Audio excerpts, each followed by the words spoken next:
Today we're going to be removing and installing a new alternator.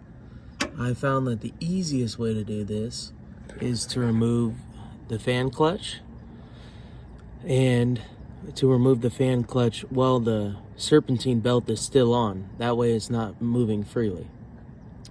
Once you've done that, once you've removed the fan clutch, you can remove the air box. It makes it easier, but you don't need to. First, you want to loosen the adjustment screw or bolt, which is a 12 millimeter. It's way over here. I don't know if you can see, my hand's in the way. It's over here. This guy right here with my fingers on. Loosen that guy up quite a bit, and then loosen this bolt right here up quite a bit, and that loosens the serpentine belt. Then I found that just grabbing it right here on this smooth pulley and popping it off was the easiest way. Then I like to just leave it in the same orientation that it's in. Just pull it off the alternator. And once that's complete, once the belt is off, then I like to do the wiring. For the wiring, it is going to be 10 millimeter bolt or nut here, 10 millimeter nut here, and then right here, these two guys are two 7 millimeter nuts. You're gonna pull all four of those off, and then right here up in this black housing right here is another 10 millimeter nut. So all together, there's two wires connected to it, with one wire has one point of contact, the other wire has four. After you get all the wires off, then you're going to take out two 15 millimeter bolts. 1, 2. And then I found that taking this bracket right here off helps. So that's one more 15 millimeter bolt and 3 9/16 bolts, or nuts rather. Pull that guy off, and then with the fan clutch out of the way and that guy out of the way, it pops right out of this hole right here. Easy, no problem. I'm gonna go ahead and get all of that done, and then I'll get back with you once I'm getting the new one in. All right, fan clutch out of the way, belt off, bracket off, and wires off. Everything out of the way. Now I just lift it right up and out, drop it down. Sorry, it's hard for you guys to see this. It's hard for me to do it with one hand.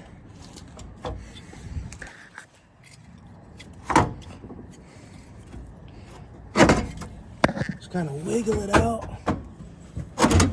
just like that. Crush yourself in the hand. And there you go, right through that hole. No problem at all. And then you can put the new one in the same way.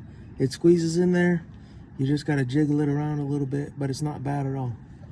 All right, I'm gonna get back with you with the new one in. All right, so we got our brand new alternator.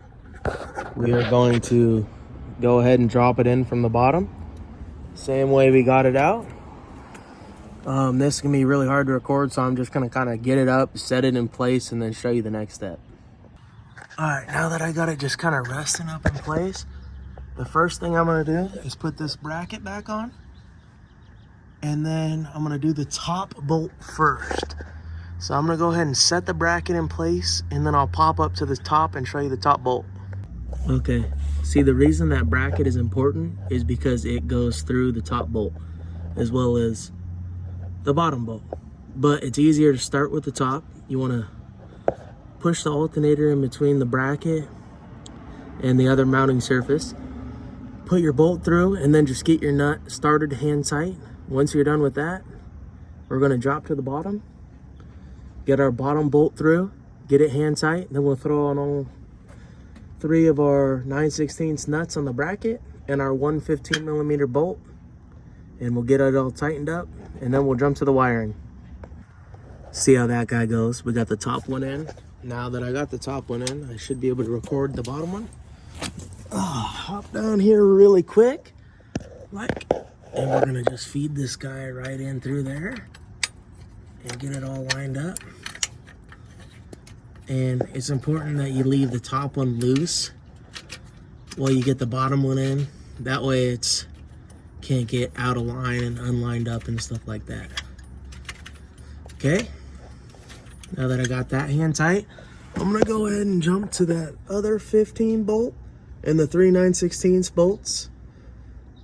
I don't think you guys want to watch me tighten up some bolts, so I'm just gonna tighten all this up and then get back to you with the wiring. All right, now we're doing the wiring. It's the same as you took it off.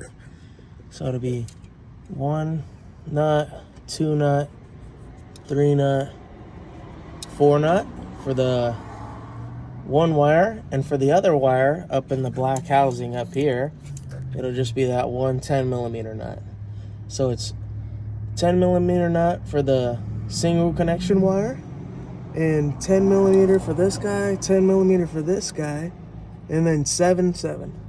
So I'm gonna get all the wires hooked up, and then I'll hop back up to the top. All right, the new alternator's in and all wired up. I'm just gonna throw this belt back on really quickly and then start it up. Just a reminder, it's easy to get it all lined up, and then I usually just use a 3/4 inch and put it on this crank pulley right here and rotate the motor by hand while I feed the belt back on. And then once the belt is back on, we're gonna just tighten the tensioner, the same tensioner that we loosened, until it's nice and tight.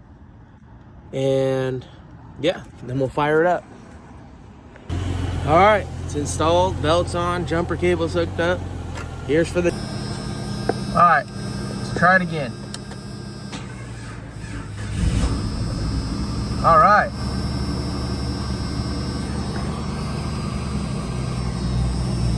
It's running. Not super well, but it's idling. I'm gonna let it idle for a minute, and then I'll get back to you guys. I'm gonna pull the cable and make sure it works. All right, it's running. This battery's super dead, so I'm gonna let it charge up for a little bit. Looks like it's got a little bit of coolant leak spraying around here, so I'm probably gonna have to fix that. I hope it's not the water pump, but it might be. But yeah, that's how you change out the alternator. Hope this video helps somebody.